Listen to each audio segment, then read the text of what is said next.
Alors bonsoir à tous. Donc cette vidéo fait suite à la précédente, à savoir elle concerne l'intégration de DISM GUI édition PowerShell dans le WinRE. Donc la dernière fois on avait fait l'intégration de DISM GUI PowerShell dans le WinRE et on avait vu quelques petits soucis concernant la mise en route de QDIR, de l'application QDIR en fait, qui servait à explorer les fichiers dans des lecteurs de disques et ça ne fonctionnait pas. Et ensuite, on avait aussi quelques soucis au niveau de la détection des disques concernant la capture et la restitution de fichiers de type FFU. Donc là, je vous propose de faire un tour d'horizon en fait pour vérifier que maintenant ça fonctionne suite à des correctifs que j'ai effectués ces derniers temps. Donc pour ça, on va démarrer sur le WinRE. Donc je vais relancer la machine tout en restant appuyé sur la touche Shift. Et normalement, on devrait atterrir sur le WinRE, c'est-à-dire l'environnement de récupération de Windows. Voilà, on est dessus. On vient sélectionner la tuile dépannage et on vient sélectionner l'application qu'on a customisée dans le WinRE qui s'appelle DISM GUI édition PowerShell. Donc je clique dessus.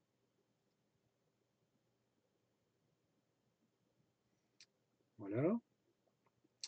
Donc là, il va charger l'application DISM GUI PowerShell dans le WinRE.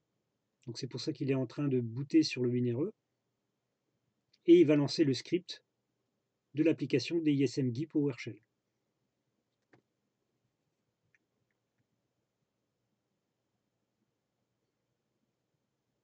Donc là, on voit l'appel de l'application, hein, c'est un script hein, en PowerShell.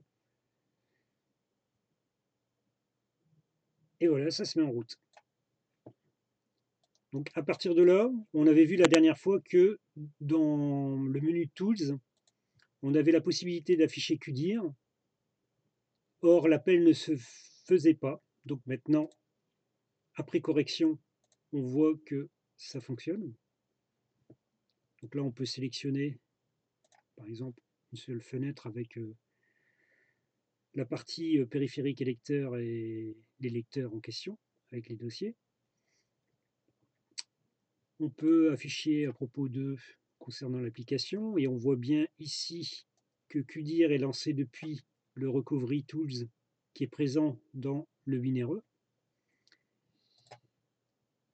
Et ensuite, on a différents onglets qui permettent ici de capturer, d'appliquer une image Vim. Alors c'est une image Vim ou alors du SWM, de capturer en FFU et d'appliquer un format FFU ou du SFU. Et ici, on a la possibilité de sauvegarder le journal ScratchDir dans un autre lecteur. Donc là, par exemple, on peut s'amuser à faire une capture. Donc pour ça, on va choisir un dossier à capturer. Donc je vais aller sur le lecteur C et je vais prendre un dossier. Par exemple, je pourrais prendre voilà, celui-ci, Tools. Alors si on regarde dedans, on a la version de QDIR.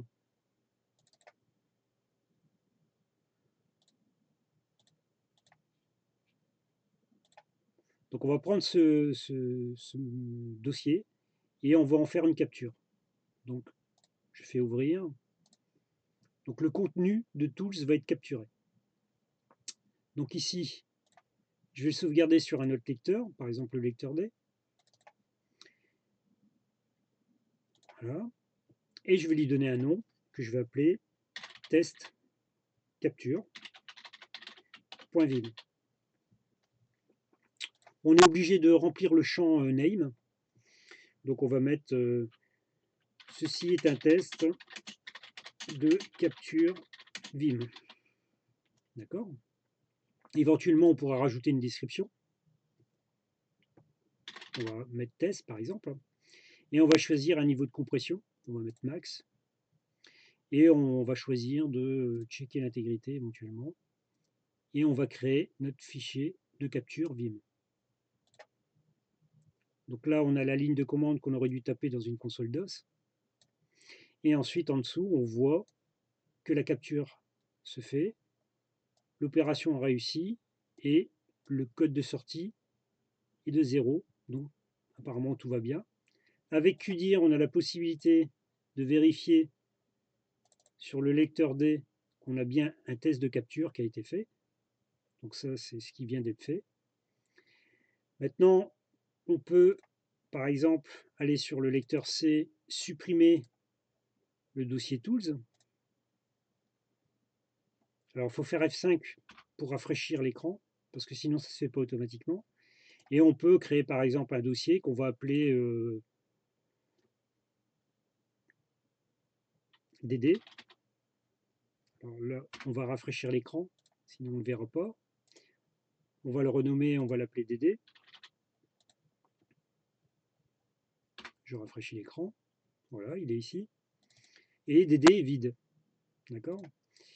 Donc, on va aller sur appliquer une image Vim. On va sélectionner test capture. On va sélectionner une destination et on va choisir notre dossier DD. Là, comme ça. On fait ouvrir. Donc là, on a la source, là, on a la destination. On vient sélectionner un index. Donc là, il n'y en a qu'un. Donc on sélectionne l'index 1. On peut voir au passage le nom et la description ici. On peut checker l'intégrité éventuellement.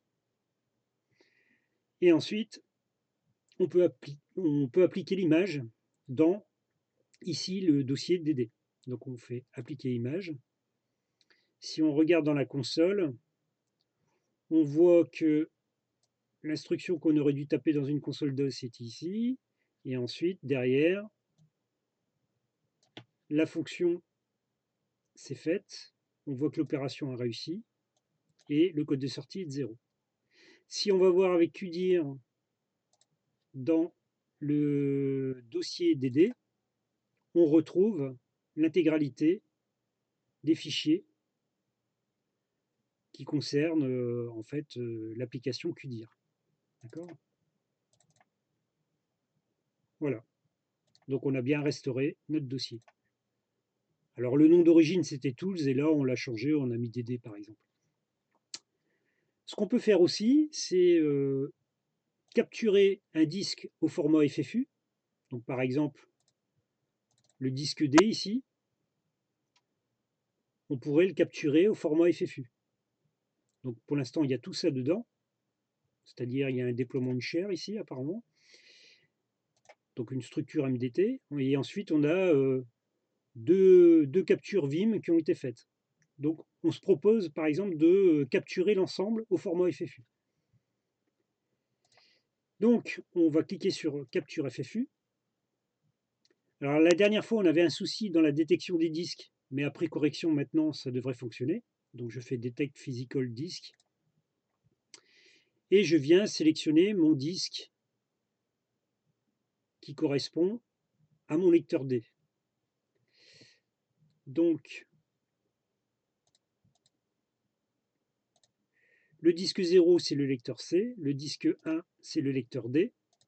Je le sélectionne en cliquant une fois dessus et il me dit que c'est bien un disque de type VirtualBox Hard Disk.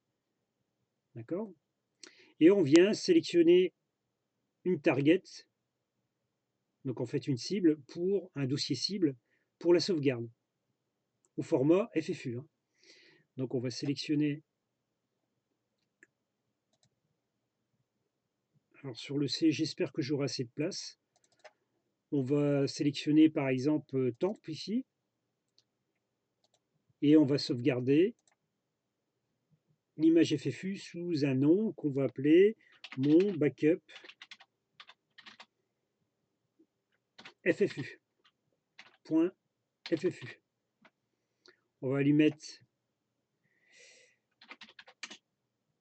un nom, mon backup FFU test, et on va lancer la capture. Alors on va choisir un niveau de compression, on va mettre par défaut, et on va choisir, on va cliquer sur le bouton Start Capture. Hop. Et là on voit que la ligne de commande qu'on aurait dû taper, c'était celle-ci. Et là, on va attendre un petit peu, le temps que la capture FFU se fasse. Donc là, on nous demande d'attendre.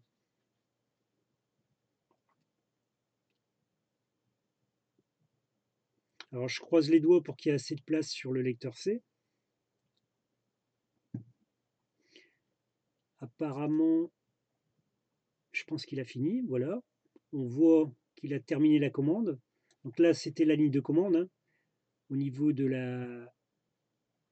Non, pas ici. Alors, c'est un peu plus loin. Voilà, c'est celle-ci. Là, on a la capture FFU. Et on voit un peu plus loin le cheminement de la capture. On voit que l'opération a réussi et le code de sortie est de 0. Donc si on vérifie avec QDIR sur le lecteur C, qui est ici, dans temp, on a bien mon backup FFU.FFU qui a été créé. D'accord? Maintenant, on peut s'amuser un petit peu. On peut aller toujours avec QDIR sur le lecteur D. Alors, je vais revenir dessus, sur le lecteur D. Et on va le formater afin de tout effacer.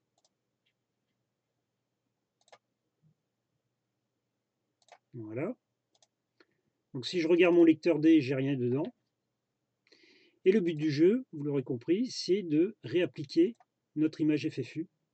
Donc pour ça, on va faire Detect Disk.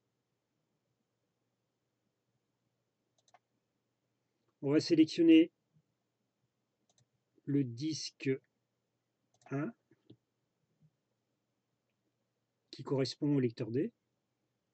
Et on va choisir notre fichier FFU source, c'est-à-dire mon image, qui était dans le lecteur C dans temp. Et on va choisir mon backup FFU.FFU. On fait ouvrir. Voilà. Et on va appliquer l'image sur le Physical Drive 1. Donc on y va.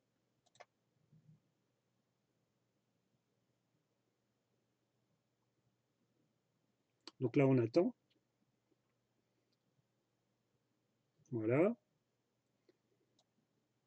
On voit que la commande a été exécutée. On voit que l'opération a réussi. Le code de sortie est de 0. Si on va vérifier avec QDIR sur le lecteur D, ben, j'y suis déjà. Je resélectionne ici. J'y suis déjà. On retrouve notre déploiement de share avec la structure MDT. Et on retrouve mon backup.vim et testcapture.vim. Donc c'est bien les fichiers qu'on avait juste avant de formater le lecteur D. D'accord? Donc ça fonctionne aussi. Donc voilà, j'en ai terminé avec cette vidéo. Donc là, ici, vous pouvez constater que quand on quitte l'application, on est revenu sur le WinRE. Et si on veut redémarrer sur le Windows 10, on vient cliquer sur la flèche. Et normalement, Windows 10 va se remettre en route. Et ça termine la finalisation de l'intégration de DISMD Édition PowerShell dans le WinRE. Donc je vous laisse, une bonne soirée à tous et à plus tard.